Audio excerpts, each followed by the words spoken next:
A new statement says the Pope remains in critical condition at the hospital as he receives treatment for pneumonia in both of his lungs. I want to get right to foreign correspondent Marcus Moore live in Vatican City for us. Also with us is ABC News medical contributor Dr. Alok Patel. Marcus, I want to begin with you. The Vatican says the Pope is, quote, not out of danger yet. What do they mean by that? Well, Phil, they are reiterating the fact that Pope Francis is a very fragile patient. He's 88 years old, and he is in the hospital now being treated for a very serious illness, pneumonia. And the updated statement that we received today from the Vatican does suggest a very concerning situation. As you just mentioned, the Pope remains in critical condition.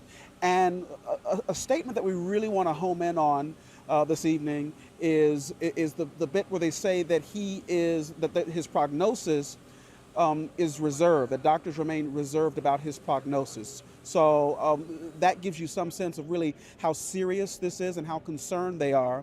As we heard in the news conference yesterday, they said that he was not out of the woods yet, but that his condition was not life-threatening. And they offered details about what some of the doctors, how they were treating him. Well, now we have even perhaps more clarity, if you will, on again how precarious the situation is. And Phil, we know that according to the statement that the Pope was having difficulty breathing today, so he did receive oxygen, or more oxygen from an oxygen mask, but he also had a blood transfusion. This was to raise the levels of red blood cells in his system. Phil. Yeah, and he's an 88-year-old man. So the change in tone from yesterday to today. Dr. Patel, just yesterday, as Marcus points out, the Pope's doctor said his condition was not life-threatening. They're now saying, they're not saying anything different, but they are now saying he's receiving oxygen, and as Marcus pointed out, blood transfusion. What does that tell you about how they're approaching his treatment?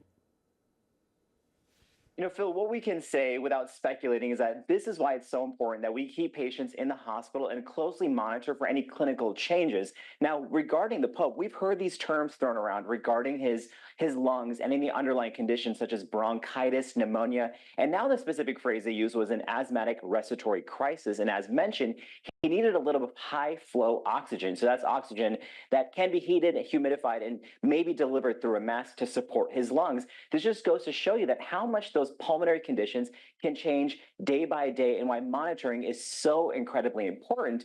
And also in many situations, we can see a drop in blood counts, such as with platelets, which is what our blood uses to form clots, and red blood cells or anemia, which those are the part of our blood that carries oxygen, which is why the Pope needed a transfusion. Now, this can be caused from an infection, from medications, or from underlying medical conditions. But again, this is why that day-to-day observation and checking those labs and those vital signs is so incredibly important. Marcus, tomorrow will be the second Sunday in a row the Pope has been unable to lead public prayer. What are you hearing from the faithful visiting the Vatican? Well, people are very concerned, Phil, about his condition at the moment. We've talked to people who've passed by asking us questions about how he's doing, and certainly people are praying for the Pope, not only here in the Vatican, but all over the globe, 1.3 million Catholics. And so certainly the concern is high.